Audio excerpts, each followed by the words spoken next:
Good morning and welcome to the Sports Carnival live from the Trauma Center studios. And the NFL Man of the Year award goes to Brett Farve. Deshaun Watson.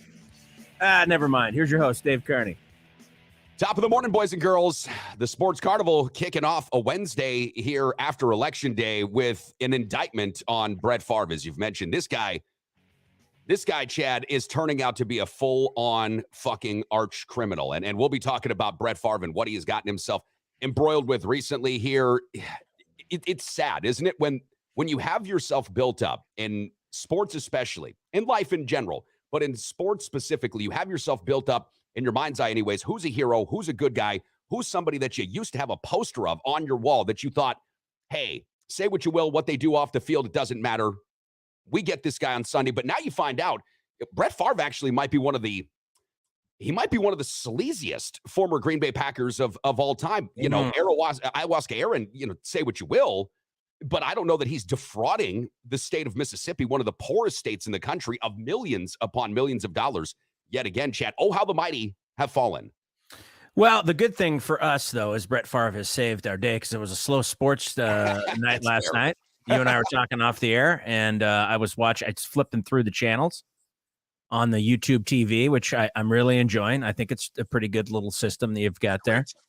And Naked Gun was on. I was like, oh, cool, Naked Gun is on, which I love that movie. And then I found out it was on the Major League Baseball Network. I'm like, what a slow sports night when Naked Gun is on the Major League Baseball Network with the subplot that involves baseball, but I didn't really understand the connection. And then we started talking about it, and you're right. Reggie Jackson's in it. The Queen is in it, who just died. O.J. Simpson's in it.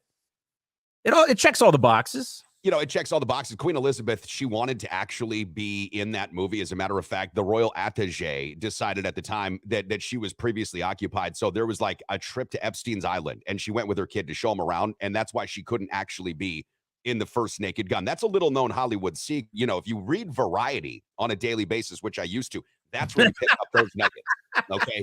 But you got to scour the trade mags in order to get that. Did you get fooled last night too? Because then the other thing is like, okay, then I move on. Yeah. NBA TV. And I'm like, oh, the Heat are on. Oh, cool. This is coming down the wire. And I start watching the game. I'm like, well, this was last night's game. Yeah. And then they said, oh, Steph Curry's going off against the Kings. And I'm like, am I missing something? And then I checked the schedule and there was no game scheduled. And I'm like, what the hell is going on? And then I remembered it was Election Day. So Joey Miller's checking in here this morning here. He's checking in on YouTube. And Joey, I've turned into a degenerate gambler, like really fast. I mean, this kid was in high school just a couple of years ago, and now he's like full on into gambling degeneration. So, Chad, that's the reason that I knew there were no games on last night, because as Joey's talking about, thank God the Lakers play tonight. We've got easy money. And I'll be going over that later in my daily play. But last night, Chad, no, I was looking at all the different possible sides that you could take. Mostly it was college hoops and it was hockey. Yeah. Right? So there was college basketball, which, by the way, we'll talk about it just briefly because I didn't see the game. We had an impromptu P1 meetup. Thank you to Matthew Euler, for sort of prompting us, because the recovery room's a great place to go. And we're winning Bucks tickets, by the way, every Absolute or Jameson shot. But I didn't go see this UWL men's basketball game, but they did tip off their season against a nationally ranked opponent, Chad, and they win 84-80. From what I understand, it was a very tough game. So we'll bring that up briefly. Coach Kent Dernbach has gotten this Eagles basketball team, this men's basketball team, really roaring. And Kyle Cable from One Trust Real Estate, I don't know if you know, maybe have talked about this before. His dad, Kenny Cable, who still works at the university in an admissions role, I believe, was the longtime men's basketball coach of UWL and took them to multiple playoffs. And so now Kent Dernbach is really, he's really doing some good stuff. Now I can't help it. I'm looking at UWL's Thomas. I'm sorry. This is what. Good morning, Dave and Chad. Quite an eventful day yesterday at UWL. There was a fire yesterday at Drake Hall, and a squirrel fell from a tree and attacked a student at Drake Field. What? A squirrel? So I'm fascinated by the life of squirrels. For those that know me, they know that I'm a crazy individual who has a hard time staying focused on any one thing for long. Squirrel life fascinates me. It really does. Like, where do they go? I found out they make these little nests of leaves and twigs and stuff in trees. They also hide in trees. Like, they can make their homes in trees. And I watched a lot of documentaries when I was a kid, Alvin and the Chipmunks, a lot of those things. That's science. That's documentary. Real. Yeah. We all know that. But squirrel lives, they just fascinate me. So, Thomas, I just want to know this. Did the squirrel attack somebody? What? Did the squirrel scrawl anything inappropriate or anti-Semitic on the sidewalks of UWL? Because recently we've had these kinds of issues, right? Like this fucking idiot Kanye West started, I don't know, whatever. And there was like some people on the campus of the U that started scrawling things in. So my main concern here is what side of the aisle is the squirrel on? Because I want to know if this is a cool squirrel or if this guy's got like beef that we need to really kind of adjudicate. That is interesting. I would be curious to know the more details on exactly what the motive was. Yes, I think that we have to dig a little bit deeper in the squirrel's psyche to figure out why the squirrel is doing what it's doing. Yeah. But either way, I would have to say we're going to have to cancel the squirrel. And the squirrel's canceled now. The squirrel's canceled. I mean, absolutely. You know what? I think it's probably its time has come. The squirrel lives have been out there and really kind of squirrel lives matter. All right, we'll get in trouble here. Rob Dog is checking in this morning. I'm just saying they do. Squirrel lives do matter. Listen, yes, they do. Rob Dog Sports Brief says I was watching one of my friends make her college debut for UW Platteville. That's fantastic. Now, Platteville, Chad, is the University of Wisconsin Platteville. It's a gorgeous area.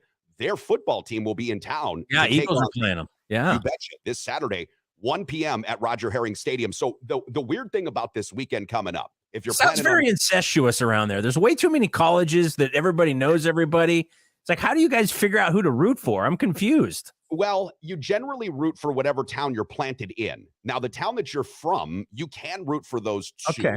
We have a lot of transients for just university purposes, right? Viterbo, UW, and Western Tech. But I feel like you root for the town that you're in right now. Platteville, though, is going to be a tough opponent. And I just wanted to throw this out here. We're going through wild weather. So it's like 65 today, 69 tomorrow. And then we're dropping 30 degrees from the high temperature. So Saturday's predicted high is going to be about 32 degrees, which means Uncle Dave is going to wear fucking mittens and probably a big coat because I'm going to drink beer. That's going to happen, but I'm going to need to have the proper attire because after a certain temperature drop, I know that this makes me seem like such a wussy. I just can't hack it. I really can't. Welcome to my world because I think I showed you a picture yesterday. It snowed here. And now it all melted, so that part's good. But we did have a low of 20 degrees last night. So, yeah, I'm already there, and I'm not liking it, and it's way too early. But, we'll deal with it. Just like you're going to have to deal with it, I am dealing with it as well. Now, I'm a little bit more acclimated to it than you are. But, living in Vegas for 18 years, I remember when I would come back home, I would come back here during the wintertime, and everybody else would be like, 45 degrees, where everybody else has got, their jackets off because they're like, oh, it's kind of a sunny day. And I'm just shivering. And it's like once your body gets acclimated to a certain climate, it's hard to switch it back. And as you get older, as you know, it's even tougher because everything starts to hurt. Well, and then there's this that I don't know that I really took into consideration. There is a geographical sort of evolution of your body. Most of my family is, and I mean, 99% of all of my family comes from the South or the West, meaning Alabama, Missouri, Mississippi, Texas, California. So you're a redneck. Well, there is that. And I'm also used to weather so hot that you don't wear your shoes, baby. You know what I'm saying? Which I don't really enjoy shoes. Hey, Jimmy the Haggerty says he saw a bunch of squirrels having sex up in a tree. It was called a treesome. I like that. That's a dad joke this morning from Jim. By the way, great to see you last night. All right, boys and girls, stay tuned. Sports Carnival broadcasting live from the Trauma Center studios back in about 1 minute. Isaiah Thomas calls Michael Jordan an asshole, and Brett Farve is showing that he is the biggest asshole. Stay tuned. What can I say? The Recovery Room on 7th and Mississippi Street is not only my favorite bar in all of downtown La Crosse, Wisconsin, it's my favorite restaurant in all of downtown La Crosse, Wisconsin. Breakfast served 8 to noon, Saturday and Sundays, daily specials, incredible cocktails, and the best damn wait staff in the entire city. My buddy Matt knows how to treat you right, and that's why when you go to the Recovery Room on 7th and Mississippi, you're always going to have a great time and a great meal with a great cocktail. So if you haven't been in a while, or perhaps you're just regular and you want to stop in again, make it a thing. I'm there every single week. How about you? Coming to Fox this fall, it's the Bench Brothers. Talking about that street clothes and Westbrook. They're getting down on the bench. The Bench Brothers, brought to you by Big Dick's Hoagie Heaven. Remember, ladies, the first 6 inches is free. And by Don Francisco's. At Don Francisco's, if you're up all night, so are we. Street clothes and Westbrook. They're getting down on the bench.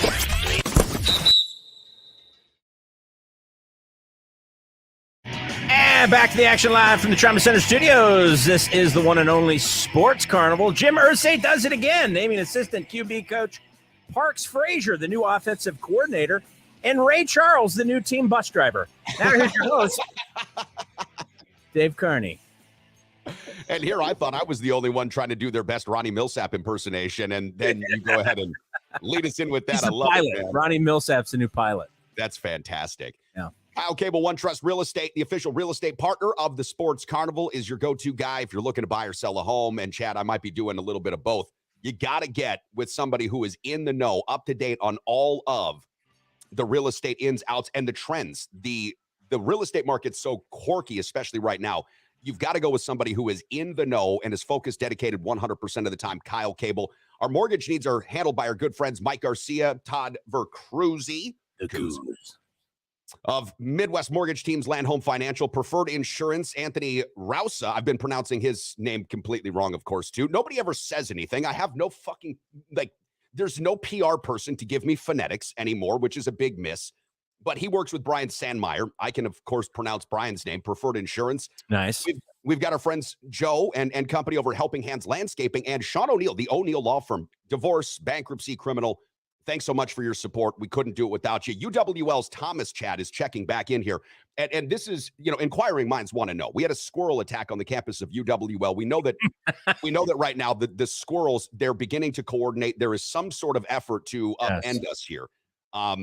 Thomas says he only heard about the squirrel attack from a fellow student. Chad, he doesn't have an official report. Oh, this is fake news. Is this fake news, Thomas? This is it's called rumored news. I don't know if we can call it fake news. This is rumored.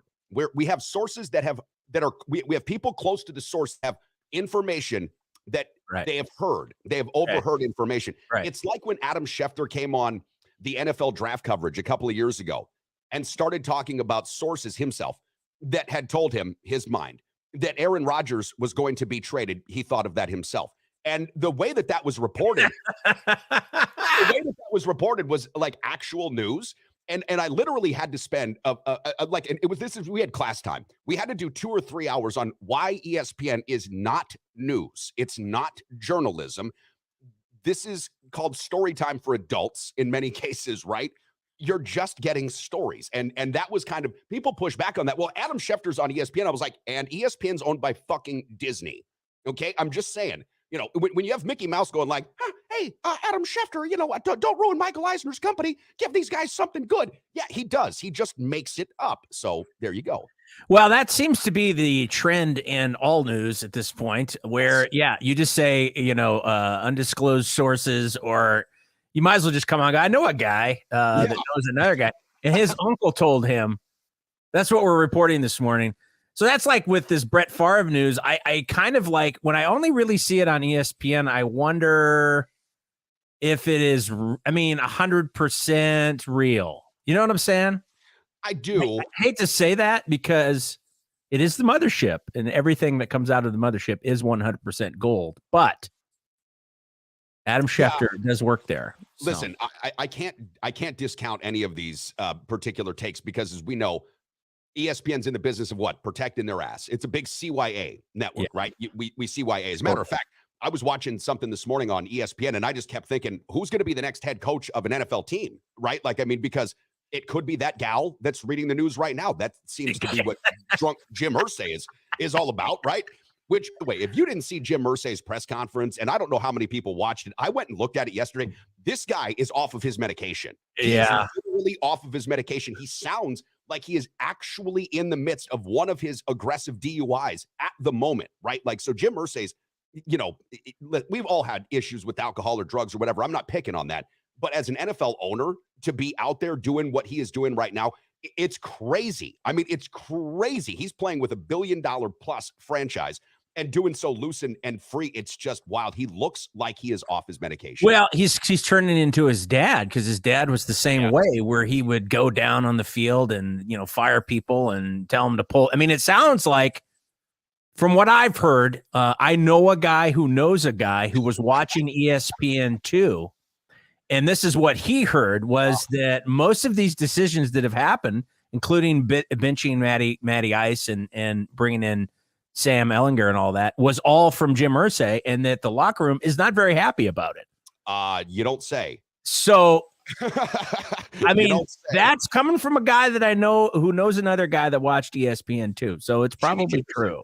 But listen, Jimmy Jimerson, as made famous on the Dan Patrick Show, Jimmy Jimerson knows things because sources close to somebody have told Jimmy Jimerson that this is a possibility.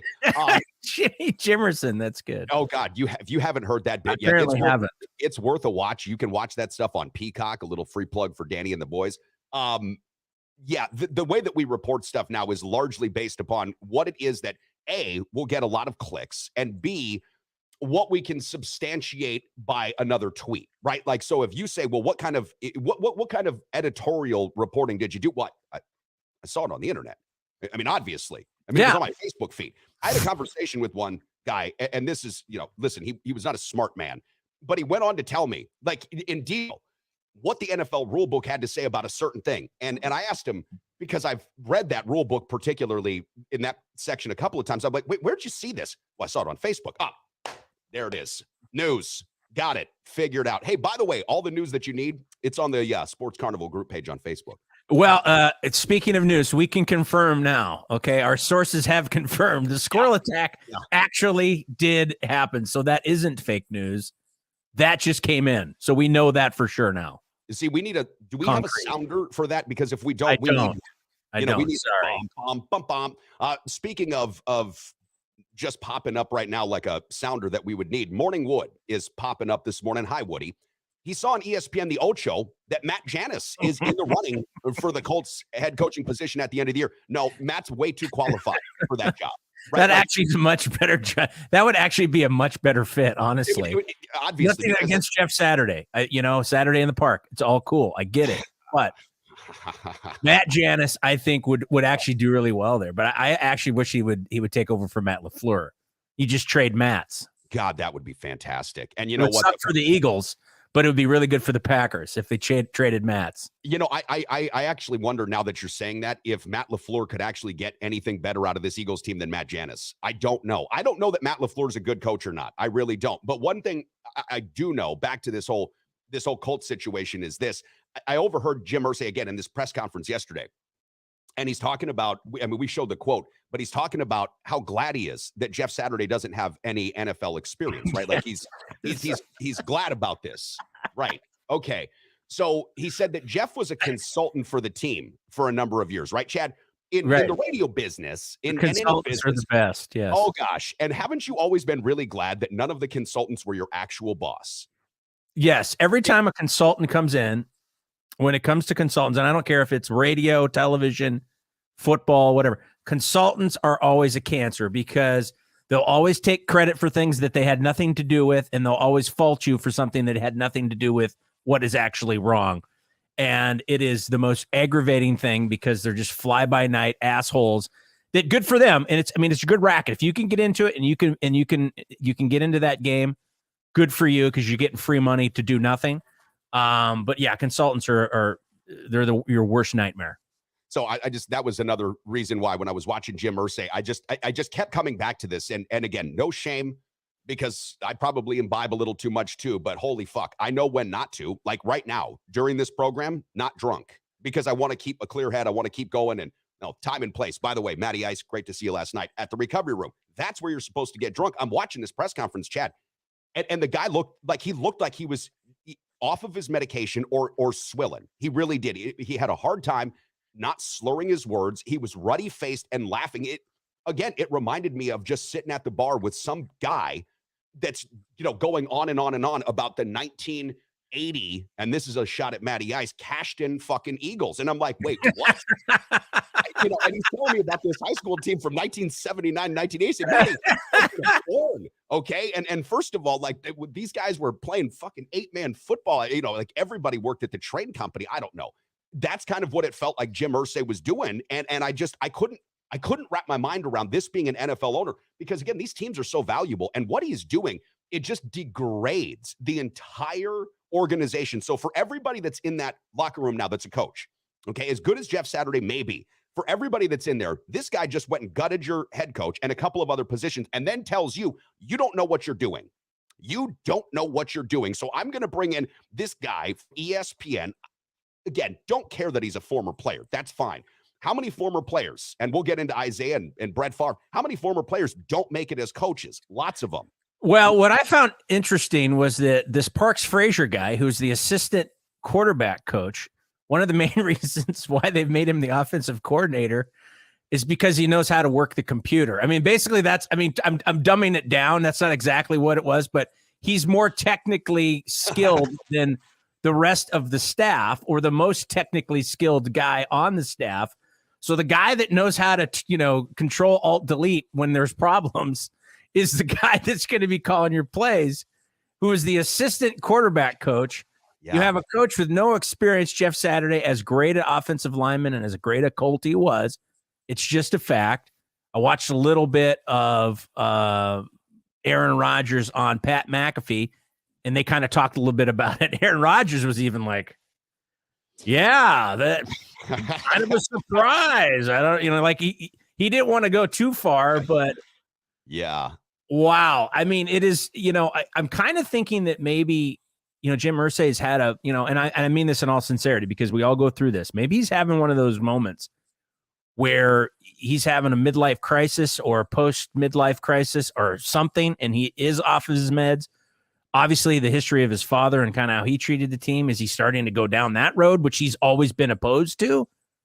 I don't know. I mean, should we have empathy for this guy a little bit? I mean, we're poking fun, but maybe there's something seriously wrong with him, because these moves do not make sense at all. Well, and this is where we can, have both things. We can hold these two thoughts. As a human being, on a very personal level, I've got empathy for everybody. Like, I can put myself in their shoes, and regardless of what they've done, I can empathize with it. Now, sure, sympathizing with it and actually, accepting it as different. I think that what Jim Irsay has done, and this is why it's fair to criticize, he's put himself in the public sphere. And when we do this, including ourselves, we open ourselves up for criticism. People could like us or not. They could take exception with what we say. So we've done this to ourselves. So has he. And in that respect, I think it's open and it's fair to criticize. At the same time, if I'm a member of the Irsay family right now, if I'm Chris Ballard, their general manager, from all accounts, Chris Ballard's like a pretty smart guy. And Frank Reich, listen, Frank Reich is like one of the guys of the NFL. He is one of the most respected men that's currently working in the National Football League. And I don't think that Frank's going to have a hard time finding another job, right? I really don't. But I would, if I was an Irsay family member, I would basically want a full wraparound of this thing now. And I don't know how many other people are really involved in the ownership of this, because as opposed to the Packers, all of the other teams have an owner or an ownership group, right? Sometimes there's ownership groups. I think the Irsay family is the only owner of that particular team. But if I'm his daughter, if I'm his niece, if I'm his nephew, I'm like, yo, Unc, what the fuck? Because yes, you want to get draft picks. I get it. But is this the way that you want to set your franchise? Do you want to set your franchise back a number of years? And when you think about going back to Peyton Manning, Andrew Luck, you've mentioned that this organization's really been in a tailspin since Luck, right? Josh McDaniels was going to go work there and then leaves them at the altar. They get Frank Reich in at the last minute, recall, because Josh McDaniels was going to take that job, right? And then decided, oh, no, I'm going to go back and be Bill Belichick's, computer guy for the next couple of years until I can get fired from another team after just one season, which Josh McDaniels is going to do that this year probably, right? Like, he's going to get fired from his second team after just a season. But the Colts have just been in a tailspin. And if I'm one of their family members, if I'm a player, please do not ruin this for us. Please, let's just get this together. Now, on a positive note, if you are going to bet this game, and I got to pull up number one thing that we know about Jeff Saturday, this guy is going to run the football the first 18 times of the game, at least. The number on this, the total is 42.5. Take the under, take it now before they pull this off the boards, because 42.5, there won't be a 42.5 combined score. Not even close. If the Raiders score 20, the Colts will score 3, right? Like, this is going to be a really low scoring game. Yeah, it's going to be probably an ugly game too. It's probably not going to necessarily be that fun to watch unless you like train wrecks. If you like train wrecks, then it's great. Speaking of train wrecks, Soul Surfer, basically mixing alcohol and Xanax is not good. True story. Yeah. Sounds like there's some experience there, as a guy I work with would say, because he drops the first part of every word. Anyway, I didn't know this.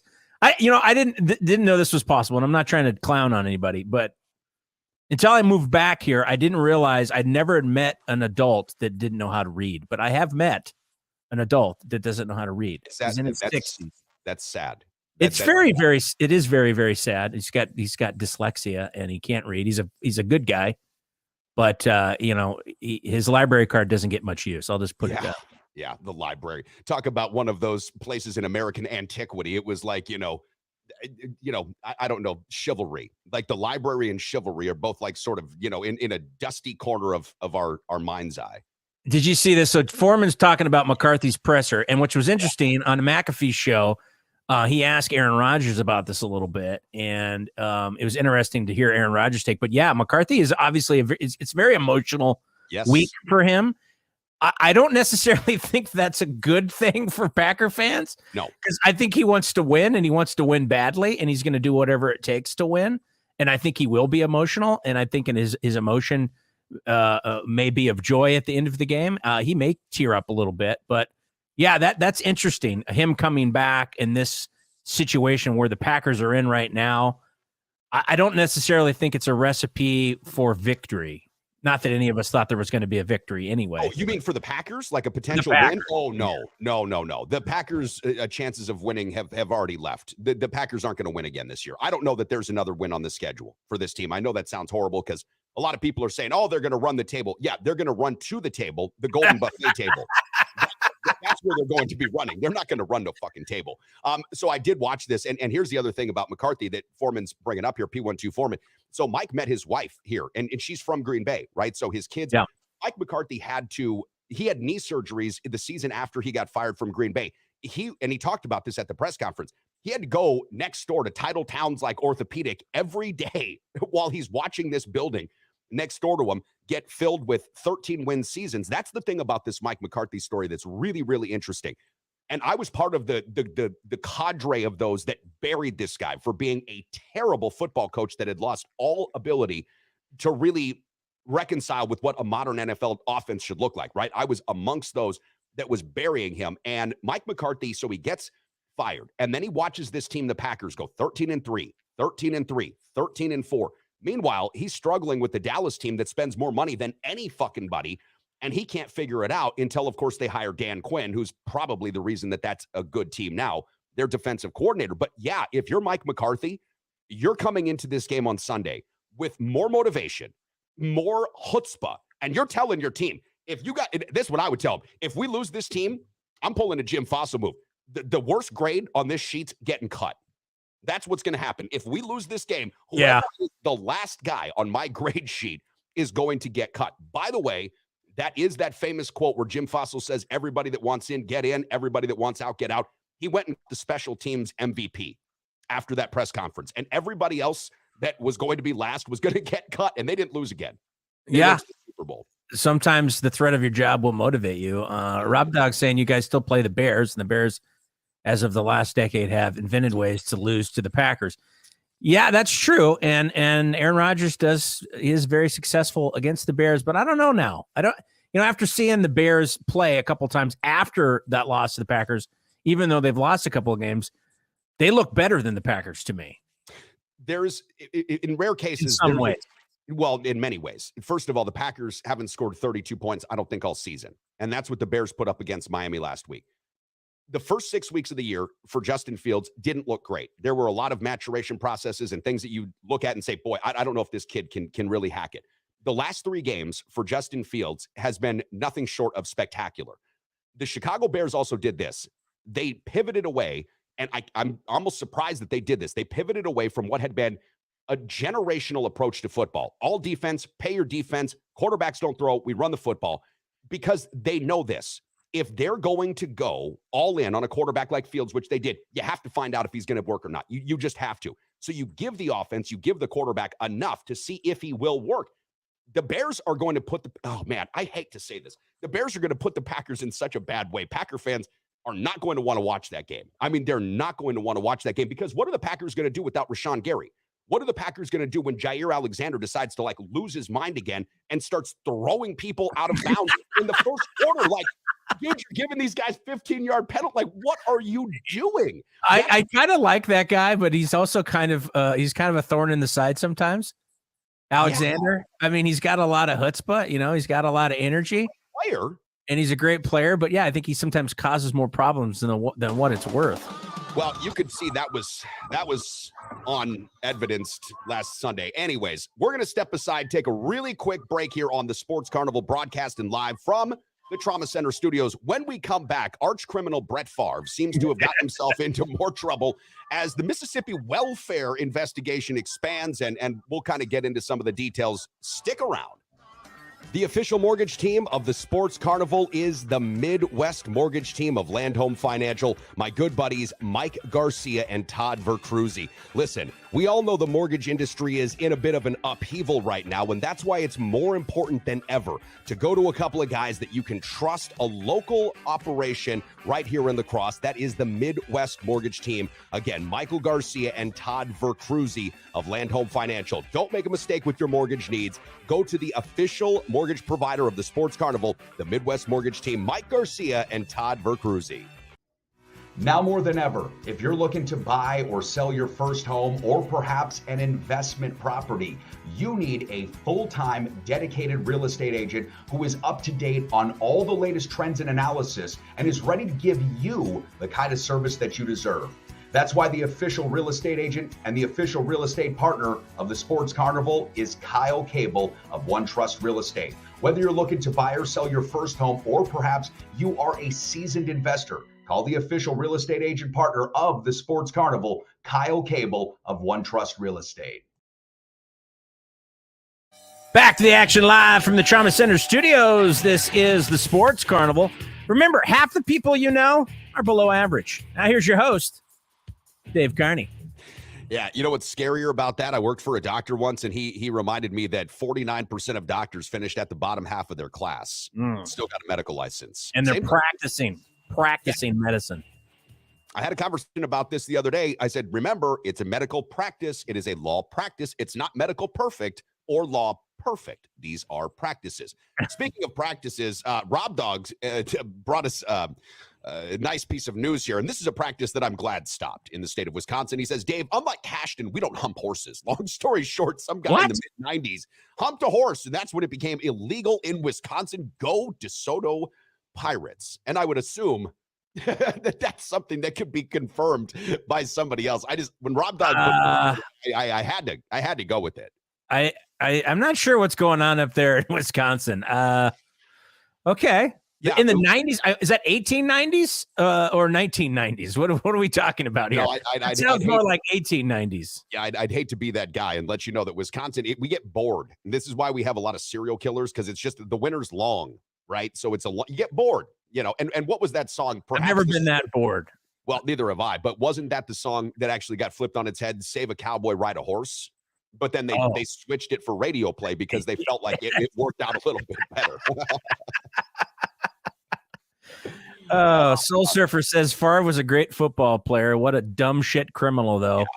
Yeah. Wrangler and Copperfit didn't pay him enough, I guess. Yes. Listen, yes. What happened to good old Brett Farve and his Wranglers tossing the football around with his Copperfoot elbow? What happened to those good old days? Yeah, we're all wondering about that.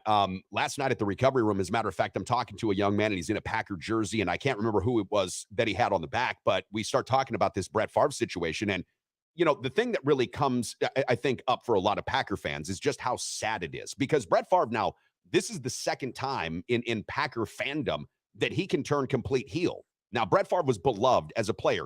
When he asked for a trade or, whatever that situation was, the multiple retirements, and he goes to the Jets, that was one thing. When he goes to the Minnesota Vikings, Chad, that set it off in a whole different way. And it took years for Packer fans to really come back to the fold with Brett Favre. Now we're starting to find out, Chad, when we bring this slide up, that Brett Favre continues in this investigation, which stems from the original welfare fraud case that we've been talking about and sort of brought up even even when I was on my previous program, this welfare fraud case was starting to really come up.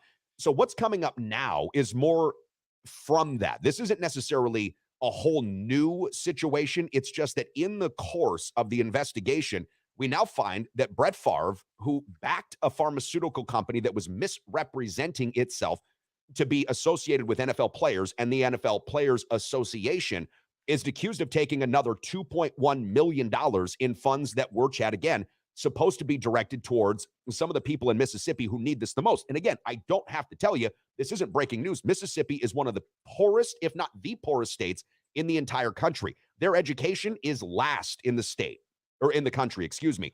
So the money that was supposed to be going to these people that Brett Farve and his cadres siphoned off is money that's actually needed. In many cases, we could look at pork projects and say, okay, nobody needs a bridge to nowhere or whatever, right? You don't need the world's largest ball of twine just to put your little town on the map. But this was a directed fund that was supposed to help people out.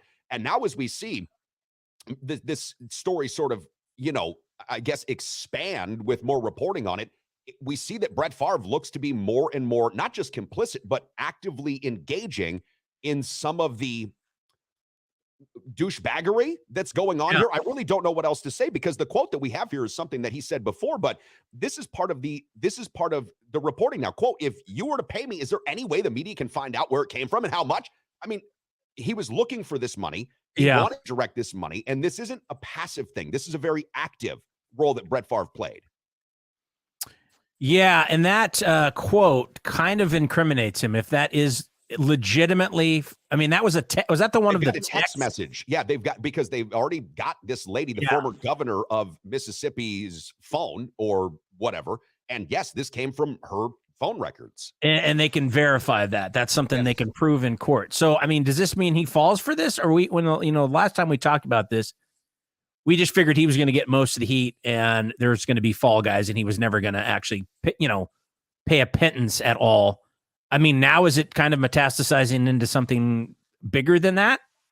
That's a good question. And I still say no for the most part, right? Like, it feels like what we're seeing from this particular story, which again, we're not doing the entire story justice by putting up a couple of quotes. It deserves an actual full read. So you can go to ESPN. It's basically everywhere. Just Google Brett Favre this morning and you'll see this story everywhere. So it's not just an ESPN story.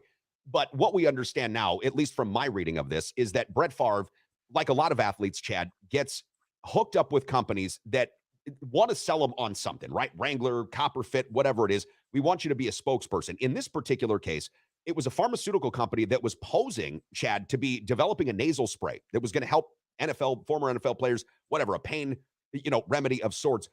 But they were exaggerating and or outright lying about their connections with NFL players and the NFL Players Association. Now, why is that important? Because when you as a company misrepresent exactly what it is you're affiliated with to then go raise funds, that's all sorts of illegal. And I'm no SEC fucking stock trader, so I can't tell you what the actual laws are that are broken, but it's not a thing. I mean, think about it. Snoop Dogg and Martha Stewart are in a room together. Only one of them is a felon.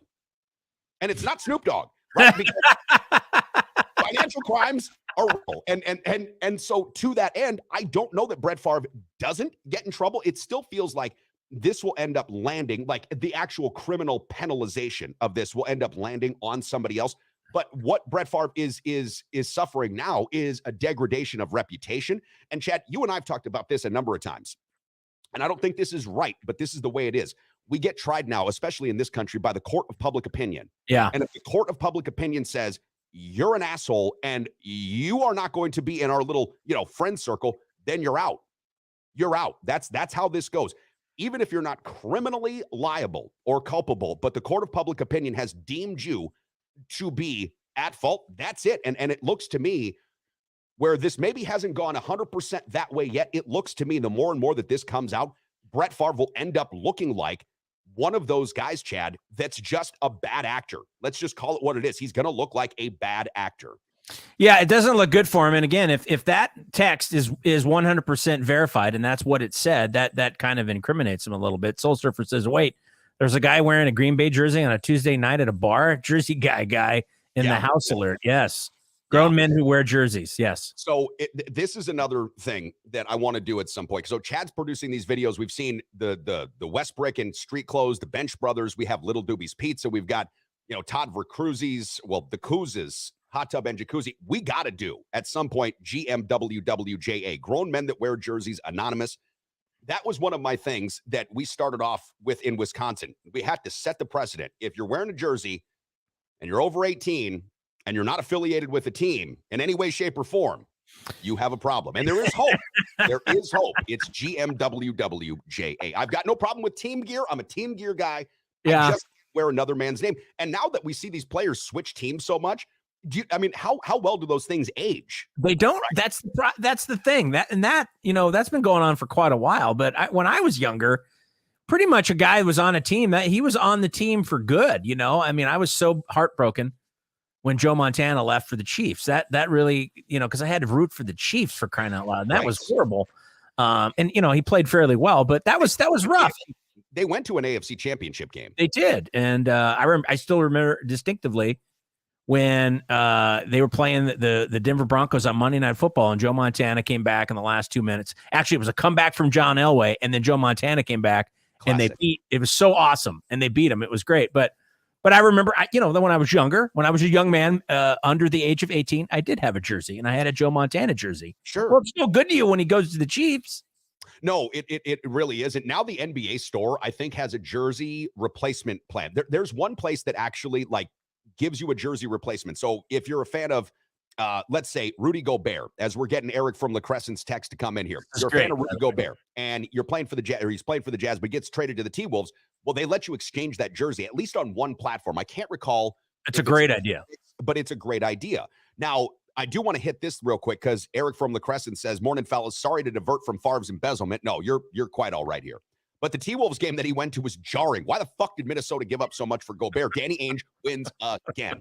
He did. Danny Ainge has been fleecing NBA teams since way before it was popular. I think Brooklyn is still sending draft picks, part of the Kevin Garnett trade. Al Jefferson retired 10 years ago, and that was still part of that trade. He was a pain in the ass on the court, and he's a pain in the ass off the court. Danny Ainge is just that guy. He needles you and needles you and needles you. And I guess when it comes to negotiations, that's the way he is as well. And I'm not going to call the guy a genius, but he's a pretty smart dude, and he gets honestly, when we talked about this trade off the air, and we were like, what the hell are they doing? It seemed like Utah is throwing away their season. Actually, they're pretty good. They're number one in the Western Conference right now. They're pretty good. Just throwing this out here, the Utah Jazz, under the stewardship of Danny Ainge, the minority ownership of Dwayne Wade, by the way. Oh, that's right. Yes, and their coach, Phil Handy, I believe is it Phil Handy? It might not be. That could be wrong. The point is, the coach that they've got, their organization right now, and I'm looking at their roster, the dudes that they've got on that Utah team are great. And as Eric from La Crescent is going to lament, they have now taken everything from Minnesota for the next 5 years. They got, what was it, 4 first-round draft picks for Rudy Gobert plus some other stuff and players. It's like the Herschel Walker trade. Oh.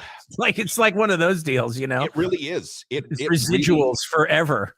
It really, really is one of those Herschel Walker trades. And why is it that Minnesota seemingly gets fleeced in that situation 2 times, right? I don't know. Fool me once, shame on me. Fool me twice.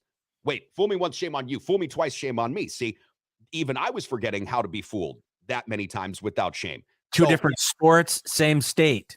Exactly. Same problem. It's a really hard thing to wrap your mind around. That is for sure. Is it in the water? Maybe it's in the water. Maybe because it's so effing cold there. I don't know. Yes, it's kind of like Dave Chappelle said when he was doing that bit against about Prince. What they've done is they've gone and actually drank the waters from Lake Minnetonka, as opposed to just caressing yourself in it. They drank the water. You can't do that. You need a Berkey filter. You can't just drink straight out of Lake Minnetonka. A lot of pollution. Oh, nice plug for Berkey, by the way. Thank you. We're trying to work out something with Berkey. If we could get them to pay attention to us, we'd love that. Foreman's got a text up here, but while we're looking at this, I want to do something, Chad. I want to talk about a couple of things that we haven't mentioned this morning. So the recovery room where we were at last night, obviously is my favorite bar and restaurant in town, but the recovery room is going to give you tickets to the Bucks on December the 7th. Now, you don't win the Bucks tickets, there's a lot more stuff that you're going to be able to win, and we'll give you details as the prizes start to come in, but there's going to be a load of different prizes for people that do not win these Bucks tickets. My point is, you go to the recovery room any day of the week, you order a shot or a cocktail with Absolute or Jameson, you get an entry slip to win these Bucks tickets. Chad, I looked at the cooler that is being used right now to put all these entry slips in there. My God, this is filling up fast. So my point is, get to the recovery room, 7th and Mississippi, buy an Absolute or a Jameson cocktail or shot, and give yourself a chance to win. Now, the more cocktails that you buy, the more chances that you get to win. So if you want to sit there and really tie one on, you're doing so for a good cause, a potential chance to win Bucks tickets. The other thing that I wanted to mention is this. We've got a poll question, which is on our Twitter feed at the Sports Carney. It's also on our Facebook group page, the Sports Carnival group page. And Chad, the question that I've got for folks this morning is this, and I'd be curious to see where you're at. If you were offered free tickets to any of these 4 teams, but could choose only one to go see, which would it be? Your choice is pretty easy. Bucks, Packers, Brewers, Badgers. If you were offered free tickets to any of these teams, but you could only choose one, which would you go see? Oh, without a doubt, I'd go see the Bucks, because you're going to go witness basically one of the greatest basketball players to ever lace up his sneakers, and Giannis. I mean, if you have that opportunity, I mean, I'm not saying he's quite like going to see Michael Jordan, but he's starting to reach that level where you have to understand how rare that is, and the chance that you have to be able to witness that. It's a very small window. Even if he plays 20 years, that's a pretty small window. So without a doubt, for me, it would be the Bucks. So the Bucks right now, 33.3% of respondents. Packers coming in at 52.4%. Brewers at 14.3%. And nobody yet voting for the Badgers. UWL's Thomas on our Twitter feed did respond and said it's always been on my bucket list to go to a Bucks game and watch Giannis. And Joey Miller said, depends on who they play. Probably the Packers if it's a primetime game. So if you haven't yet climbed our poll this morning, go to our Twitter feed at the Sports Carney or to our Facebook group page and answer this morning's poll question. We're going to step aside, take another really quick pause for the cause. Chad and I are coming back. And when we do, we're going to talk about Isaiah Thomas calling Michael Jordan an asshole, because this is fun. And it's just a good way to spend a few minutes on a Wednesday morning. Stick around. Preferred Insurance is the official auto, home, business, flood, and life insurance agency of the Sports Carnival, serving folks in La Crosse and surrounding areas with licenses in Wisconsin, Minnesota, and Iowa. As an independent insurance agency, Preferred Insurance is free to find the very best insurance for you, your family, or your business needs. Call my friends at Preferred Insurance today and set up a free consultation. Remember, working with an independent agency means Preferred Insurance works for you, with you, to find the best solutions at the best prices. At the Little Doobie's Pizza, we kill 2 stone birds with 1 rock every time with our hand-rolled Doobie Deluxe for only $49.95. That's a street value of over $75. No way! The Doobie Deluxe is a hand-rolled 18-inch pizza that will blow your bone-resonant mind. Whoa! Topped with a sausage, black olives, extra cheese, and about a half ounce of the finest kush at east side of San Bernardino. Dude, give me another slice. Because at Little Doobie's Pizza, we put a little TLC in our THC. And right now, for a limited time only, get an order of crazy cannabis bread for only $10 with an order of a Doobie Deluxe at the street value of over $22.50. You know what we said at the Little Doobie's Pizza? Why get stoned then eat when you can do both at the same time? Doobies. Yes, doobies. Back to the action live from the Tremor Center studios. This is the one and only Sports Carnival. Lou Piniella said it best. Statistics are like bikinis. They show a lot, but not everything. Now here's your host, Dave Carney. So I want to give a shout out to somebody else who's like not in the modern baseball. Like he's not an analytics guy, Dusty Baker. We didn't talk a lot of World Series. We did a little bit after they wrapped up, but you mentioned Lou Piniella, and Lou Piniella and like Dusty Baker, I think they played at the same time, probably managed at the same time. Dusty Baker had gotten close into a World Series victory with the Cubs, and that guy Bartman sort of, interferes with the ball, and the Cubs were giving up that game anyways. It doesn't matter, but he got so close. So when you brought up Lou Piniella, it made me think of Dusty Baker. Congrats to Dusty Baker. I know we hate the Astros, but Dusty Baker's one of those good guys in baseball, Chad, that you feel really happy for when he finally wins, because that World Series had long eluded him. And he's one of the better managers of a couple of different decades. Yeah, I also had a shot against what was it? Would they play who was it? When he was playing with the Giants. Yeah, they had a shot there and ended up losing that. So yeah, congratulations to him. And you know what? I have to say, John Schmaltz and I think the guy's name is Davis, the guy that was doing the play-by-play, talked about it. And it's not fair to hold what the Astros did as an organization to the same guys that were on that field. There was only 5 guys that were on that team that happened. Upper management changed. Obviously, Dusty Baker wasn't there. So it's really not fair to really hold them to that because it wasn't them. So, and, after he said that, I kind of thought about it a little bit, and I was like, yeah, that's probably true, but I still wanted the Phillies to win. And I apologize to all you Philly fans out there because once I started rooting for them, they lost. That's my bad. Yeah, it's all on you. Obviously, you had more to do with that. See, this is awesome because I'm right now in production on a new it's not a full movie, but it's going to be a short form. It's called The We, because we have so much to do with the outcomes of the games when it works. Now, when the team loses, well, those guys really fuck this up. we always win. They lose. See, because that's one of those easy outs, right? It's like, man, we were great on Sunday and we got after it on special teams. We were great in the team meetings. We were great in the walkthrough. We were all awesome. You guys lost the game for us. That happens. We were great. You fucked this up. Isn't that funny how that works? It's incredible. That's why I want to produce a series called The We, because I think if you live in a place called Expectationville and your group is The We, there's a lot of my mind's really rolling on this. There's a lot of different ways that this can go. Mike Garcia is checking in and says, I think Bobby Bonilla is still getting paid by the Mets, and he's like 52 or some shit. Dude, Bobby Bonilla is going to get paid by the Mets forever.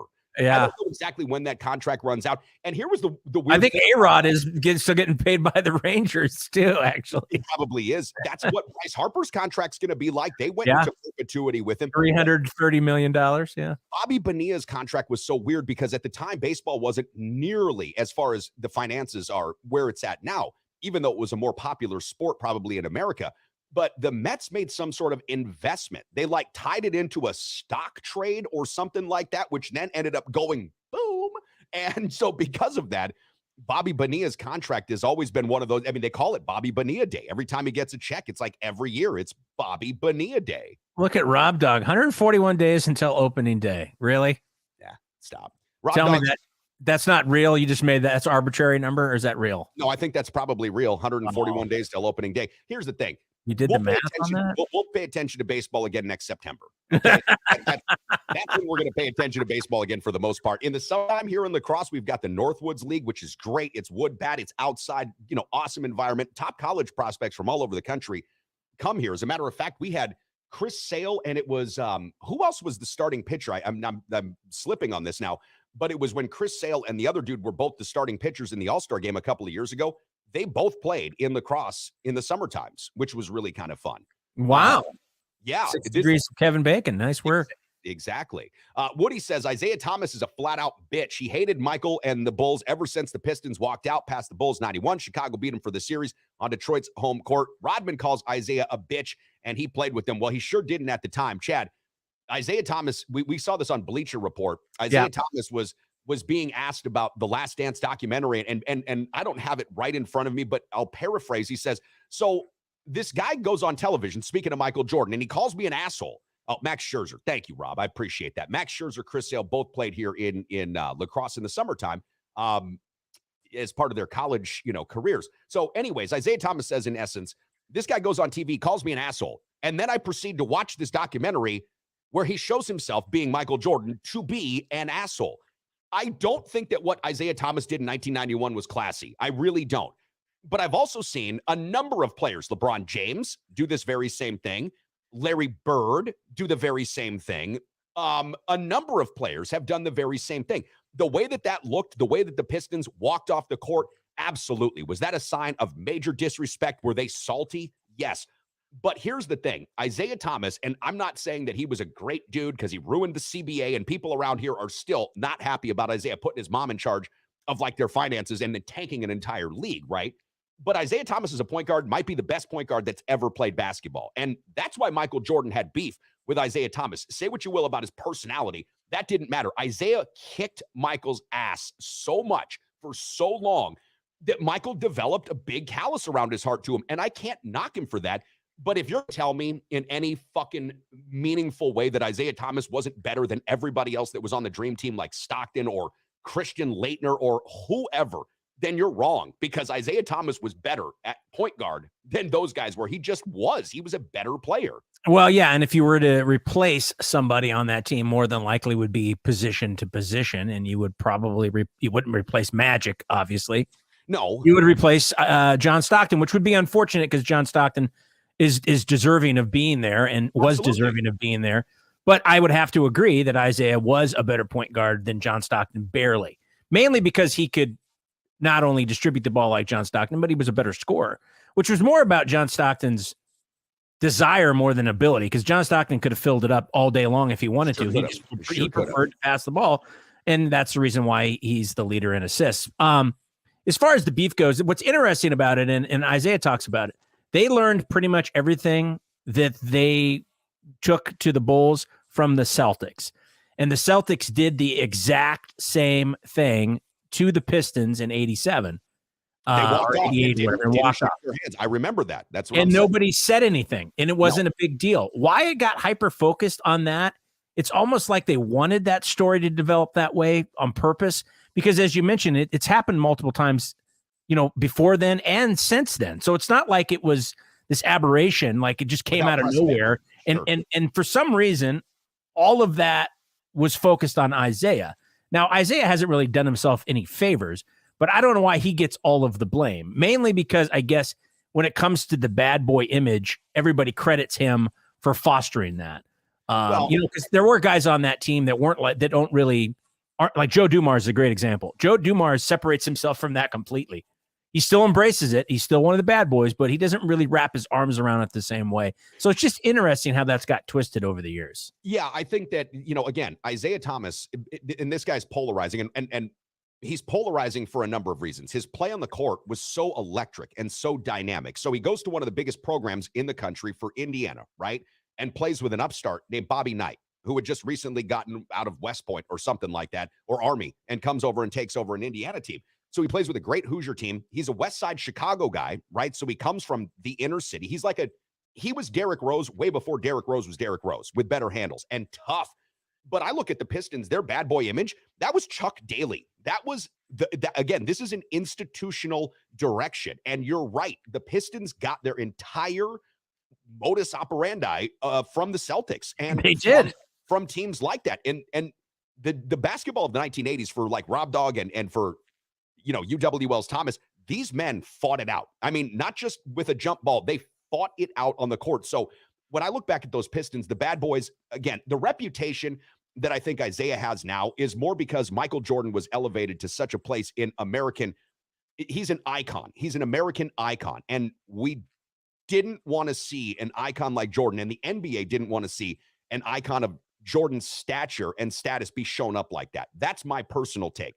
So when Isaiah walked off, it was Game 4, Eastern Conference Finals.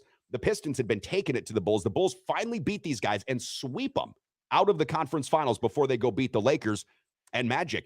And I think that's one of the reasons why the NBA elevated Michael. They were looking to get away from the older guard, Magic, Larry, Isaiah. This is Michael's league now. And because of that, somebody had to be the heel, and it was Thomas. And you said it. He hasn't done it himself like a lot of favors, but at the same time, he wasn't like the only one that did that. And the Last Dance didn't do Michael Jordan any favors from getting that reputation of being an asshole off of his plate, but also kind of shows you why he was as successful as he was. The fact that he was such an asshole and held up everybody to such a high standard is the reason why he's Michael Jordan. But that did not make him look like a nice guy, because he wasn't a nice guy. He wanted to win at all costs. Him and Kobe Bryant, Larry Bird, Magic Johnson, that's the way those guys were, man. Yeah, I'll just leave you with this, because I've thought about this a lot after The Last Dance. Michael Jordan without Scottie Pippen is actually a below 500 basketball player for every team that he's played for. Michael Jordan without Scottie Pippen, below 500 basketball player. Scottie Pippen without Michael Jordan, nearly made an NBA Finals with Portland and had a super team in Houston. Kobe Bryant took a kid named Smush fucking Parker and Kwame Brown to the postseason. Smush Parker, I mean, that's a real guy. Chris Mill, this guy played NBA basketball. So we elevate Michael all the time, and I'm like, he might have been the best. He might have been the best shoe that's ever existed on a team. I'm just throwing that out there. Yeah. Neil Duda takes us away. Chad, Duda. Great show. We'll talk to you guys tomorrow. Broadcasting again live from the Trauma Center Studios, powered by the Recovery Room. Later.